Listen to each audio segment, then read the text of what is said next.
Exclusivo, o cerco da Polícia Federal a um grupo de extermínio no norte do Brasil.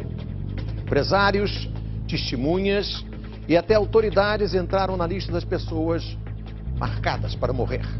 Nossos repórteres acompanharam a ação que desmontou a quadrilha suspeita de dezenas de execuções.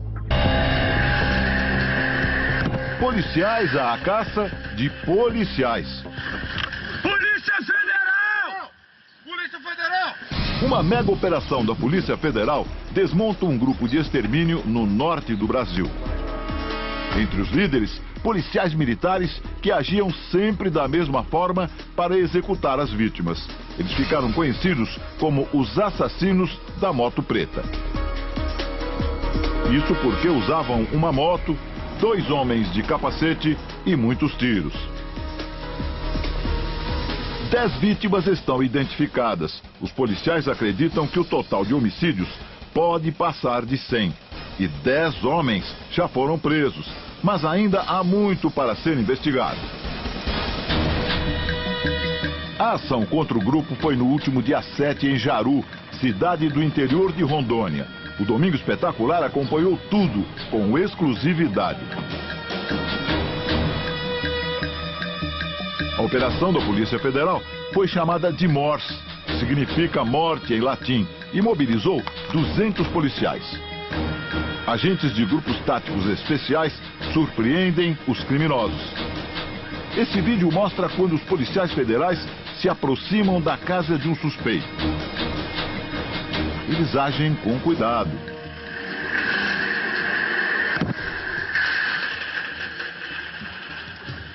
Polícia Federal! Aos poucos, cercam a casa. Bora, passa rápido, passa rápido. Passa rápido. Lá dentro está o suspeito. Levanta a mão, Polícia Federal! Levanta a mão! Abre a porta e levanta a mão! Abre a porta e levanta a mão! O homem é detido. Ele é um policial militar. Levanta a mão! Deitado! Deita! No chão! A ação também encontrou uma arma usada nos crimes. Estava escondida em um veículo. Na casa de um dos policiais presos, um quadro na parede escondia um fundo falso. Lá dentro foram encontrados um punhal e um rifle usado pelos criminosos. Mas para saber o porquê dessa mega operação, é preciso entender o que acontecia nessa região de Rondônia. Nossa viagem começa na base da Polícia Federal de Ji-Paraná, cidade a 370 quilômetros da capital, Porto Velho. Os policiais se preparam para começar a ação. Tem o apoio de helicópteros e agentes especiais. O destino da equipe fica a 1 hora de viagem. A cidade de Jaru tem 52 mil habitantes. Desde 2009, Jaru convive com o terror de mortes à queima-roupa. Segundo dados da Secretaria de Segurança Pública de Rondônia, em 2005, antes de o grupo atuar, foram 16 homicídios. Em 2009, o número passa para 23.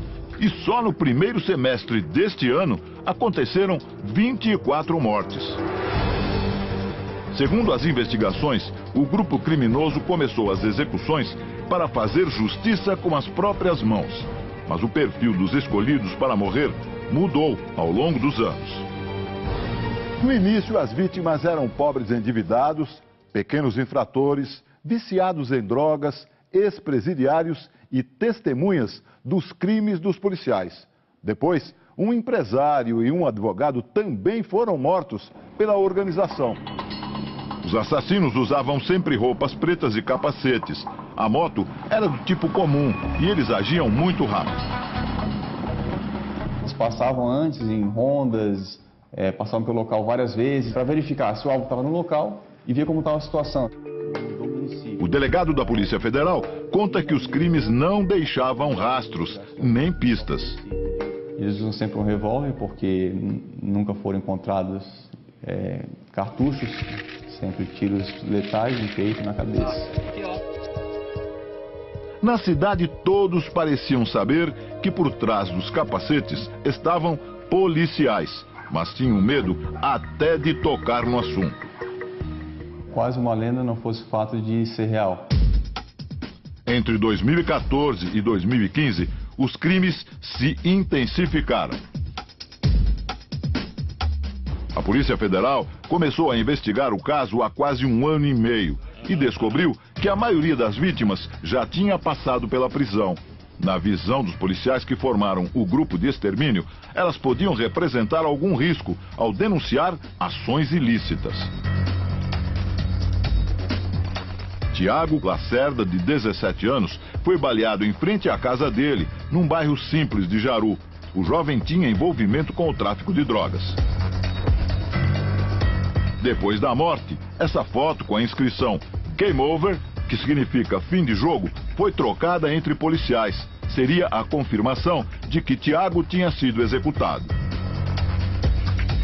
Alexandre Ferreira de Melo, Alex, foi um dos ex-presidiários mortos pelo grupo. Ele também era usuário de drogas, tinha 40 anos e morreu da mesma forma que as outras vítimas. Estava nesse local com a mulher quando a moto passou e um dos ocupantes disparou 5 vezes. Chegaram calados, só na hora de sair que falou alguma coisa, né? Aí ele pegou e foi na onde eles começaram a atirar. E quando eu sei que eu só abaixei a cabeça assim, né? Quando eu conseguia olhar, eu olhava pra ele, pro corpo dele. Aí eu não reparei assim as pessoas. Ela diz que durante muito tempo o medo impedia a todos de falar. O pessoal falava que depois eles iam voltar para matar as mulheres, para matar não sei quem, só que, né? Aí só que eu, na hora assim dava um medo, mas depois eu pensava, mas seja o que Deus quiser, né? Segundo o delegado, o grupo não tinha um único líder. As mortes eram decididas por consenso, de acordo com interesses gerais, e havia uma divisão de tarefas. Havia um grupo, um núcleo de execução e havia um núcleo de apoio. Esse núcleo de apoio não necessariamente ele praticava as execuções, os homicídios, mas ele acobertava. Com o passar dos anos, mudou a forma de escolha das vítimas. Então, algum integrante tinha algum interesse particular, ia lá e executava esse interesse. Isso demonstra que o grupo ali, a partir de 2014, deixou de ter apenas a motivação ideológica de fazer uma justiça privada, uma higiene social, como eles propunham, que era a ideologia do grupo, para passar a ter outras motivações. Essas imagens de câmeras de segurança mostram pela primeira vez a moto com os criminosos em ação nas ruas de Jaru. Eles estavam a caminho de mais uma execução, desta vez à luz do dia. Os dois logo param em frente a um movimentado restaurante da cidade. O garupa, vestido de preto e usando capacete, desce e entra no restaurante. O lugar estava lotado. Lá dentro, ele atira na direção de uma mesa onde estão 2 homens. O garimpeiro Alessandro Rigato era o alvo e morreu na hora, com tiros na cabeça. Ao lado dele estava o advogado Carlos Arthur Vonderborg. Ele também foi atingido no peito. Chegou a ser socorrido, mas não resistiu. De acordo com o amigo e colega de trabalho, o advogado Carlos Arthur era uma pessoa de bem, que não tinha rixas nem dívidas com ninguém. Não era uma pessoa querida, não tinha envolvimento com nenhum tipo de desavença, nenhum tipo de ilícito. Ele tinha uma vida bem tranquila, foi um ato isolado. Estava no lugar errado com a pessoa errada. Em 2015, outra morte que ficou sem solução, a do empresário da área de transportes, Gelias Rocha Cardoso. Ele foi vítima dos assassinos da moto em frente ao posto de gasolina da cidade. Gelias era proprietário de uma frota de ônibus escolares que atuava na cidade. Parte dela foi destruída por um incêndio. Pouco depois, ele se envolveu em uma discussão com representantes da prefeitura.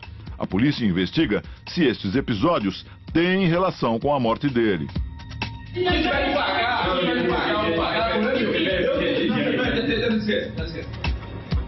A tática do grupo também incluía a intimidação das autoridades que poderiam investigar o grupo de extermínio.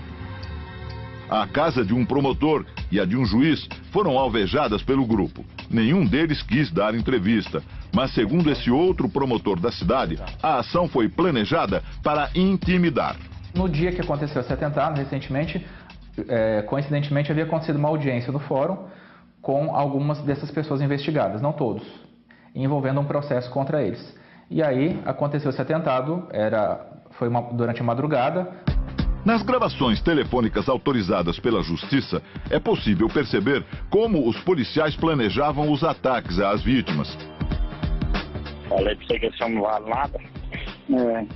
Terça-feira nós vamos sumir aquela p e pronto. Tem que tomar providência. Não, moço, terça-feira ir pra lá e assumir, acabou, deixar o bambu gemer, dá onde der. A Polícia Federal descobriu também que o grupo criminoso tinha a participação de pessoas da cidade, incluindo um jornalista. O jornalista mantém uma página na internet sobre notícias de crimes na cidade. Um dos sócios do site era um policial militar. As reportagens publicadas quase sempre amenizavam a ação dos criminosos. O jornalista e o sócio policial aparecem juntos nesse vídeo, durante a prisão de um homem. Veja que o jornalista está com um capacete e um celular na mão. Ele grava o preso que entra no camburão. O policial militar que conduz o preso é o sócio dele, Jair da Cruz Ferracini. O objetivo da gravação é depois apresentar o policial como um herói. O policial Ferracini é realmente muito popular em Jaru. Chegou a receber homenagens da Câmara Municipal por sua atuação na polícia. Mas ele tinha também uma face oculta. Seria uma liderança no grupo de execuções. Ferracini aparece nessas imagens no momento em que foi preso em casa, durante a operação da Polícia Federal. Rodrigo Silva Rodrigues, o jornalista, também foi preso. Outro militar preso também era conhecido na cidade. O cabo Laurindo Lima da Rocha seria o autor da maioria das execuções. Era muito preciso nos disparos. Nas entrevistas para as TVs locais, ele sempre aparece como um policial exemplar. A Polícia Federal também prendeu Lima na casa dele, em Jaru. A precisão dos disparos efetuados foi uma das pistas consideradas pela Polícia Federal. Segundo o delegado, os tiros certeiros eram dados com as duas mãos. É porque a polícia tem um padrão. Quem não tem esse treinamento não utiliza as duas mãos e não utiliza da forma que era utilizada. Para o superintendente da Polícia Federal de Rondônia, a ação desses policiais militares é uma exceção na corporação. É um grupo muito pequeno, que não representa em nada a polícia militar. Cerca de 100 assassinatos na região ainda são investigados pela Polícia Federal e podem ser atribuídos ao Grupo de Extermínio de Rondônia. Todos os 10 presos na Operação Morse foram levados de avião para o presídio da Polícia Militar em Porto Velho, onde devem aguardar julgamento. Nós estamos falando de bandidos que utilizam a farda, a arma, para matar. Tristemente, nós temos observado o crescimento desse fenômeno, organizações criminosas voltadas para o extermínio de cidadãos. Não só aqui, nesse estado, mas em outros locais do Brasil. Quanto mais isso se alastra, mais ameaçado fica o Estado Democrático de Direito. Exclusivo, o cerco da Polícia Federal a um grupo de extermínio no norte do Brasil. Empresários, testemunhas e até autoridades entraram na lista das pessoas marcadas para morrer. Nossos repórteres acompanharam a ação que desmontou a quadrilha suspeita de dezenas de execuções. Policiais à caça de policiais. Polícia Federal! Polícia Federal! Uma mega operação da Polícia Federal desmonta um grupo de extermínio no norte do Brasil. Entre os líderes, policiais militares que agiam sempre da mesma forma para executar as vítimas.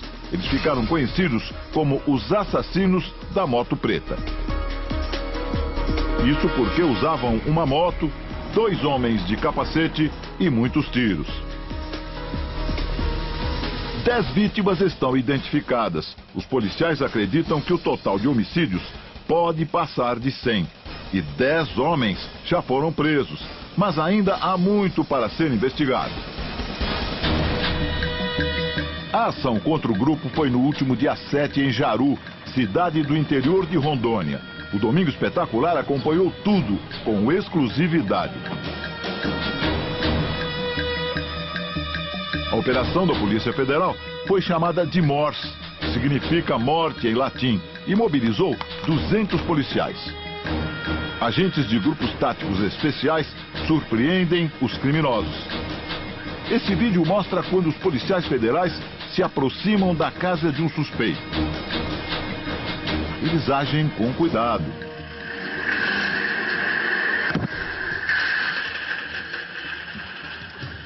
Polícia Federal! Aos poucos, cercam a casa. Bora, passa rápido, passa rápido. Passa rápido. Lá dentro está o suspeito. Levanta a mão, Polícia Federal! Levanta a mão! Abre a porta e levanta a mão! Abre a porta e levanta a mão! O homem é detido. Ele é um policial militar. Levanta a mão! O delegado da Polícia Federal conta que os crimes não deixavam rastros, nem pistas. Eles usam sempre um revólver porque nunca foram encontrados cartuchos, sempre tiros letais no peito e na cabeça. Na cidade, todos pareciam saber que por trás dos capacetes estavam policiais, mas tinham medo até de tocar no assunto. Quase uma lenda não fosse o fato de ser real. Entre 2014 e 2015, os crimes se intensificaram.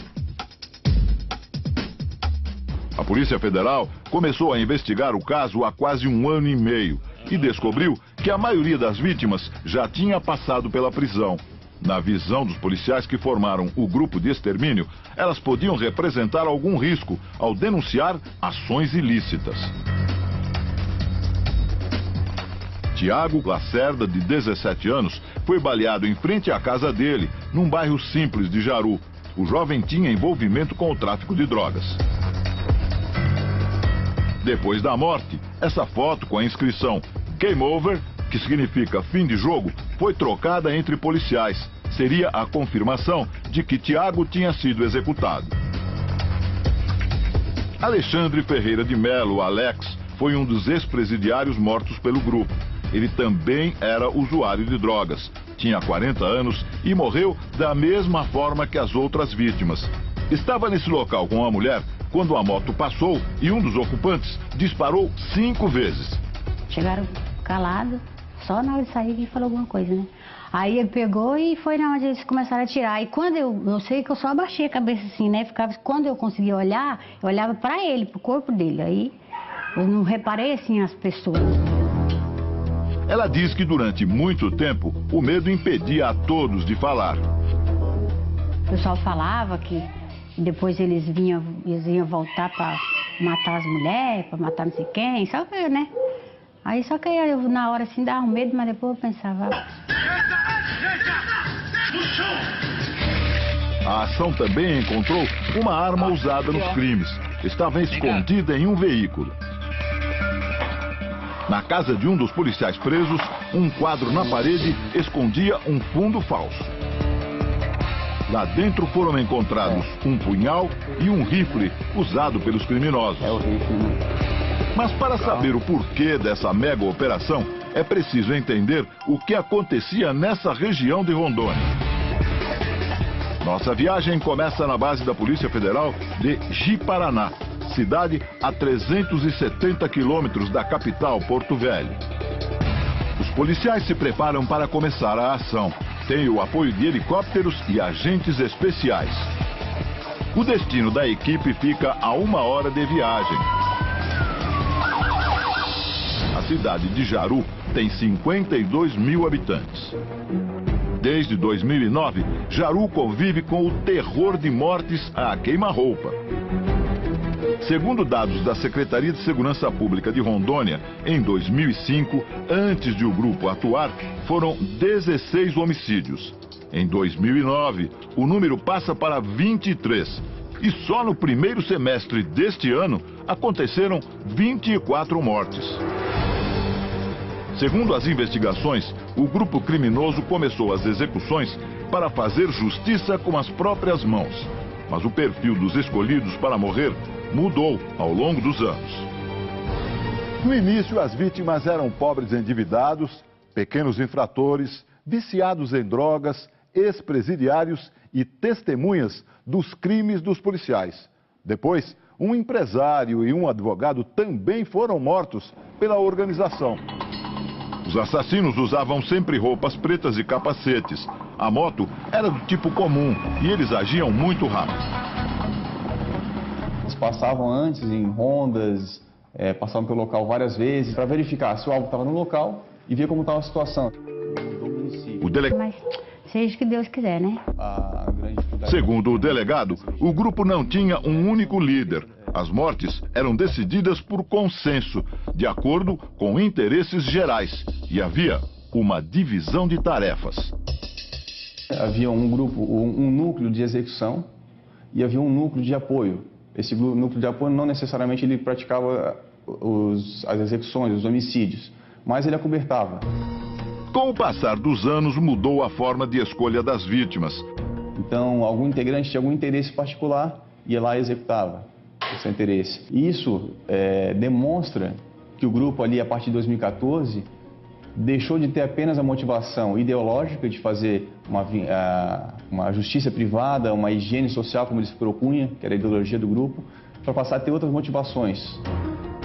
Essas imagens de câmeras de segurança mostram pela primeira vez a moto com os criminosos em ação nas ruas de Jaru.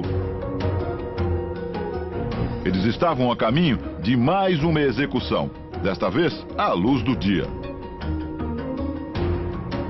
Os dois logo param em frente a um movimentado restaurante da cidade. O garupa, vestido de preto e usando capacete, desce e entra no restaurante.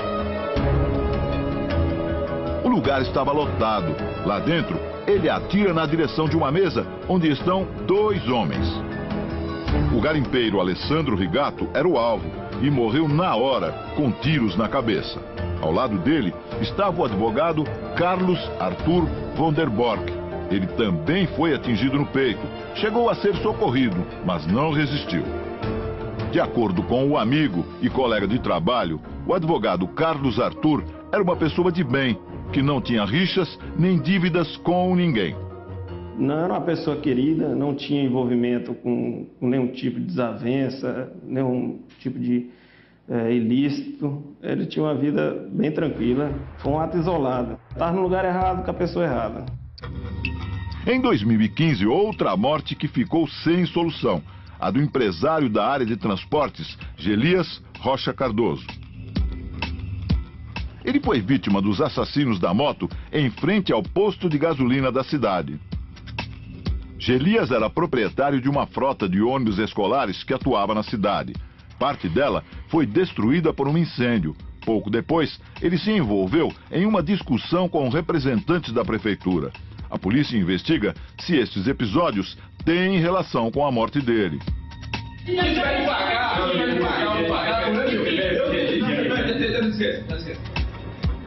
A tática do grupo também incluía a intimidação das autoridades que poderiam investigar o grupo de extermínio.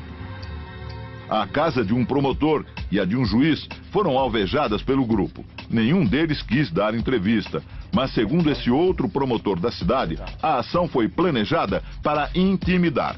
No dia que aconteceu esse atentado, recentemente, coincidentemente havia acontecido uma audiência no fórum com algumas dessas pessoas investigadas, não todos, envolvendo um processo contra eles. E aí aconteceu esse atentado, foi durante a madrugada.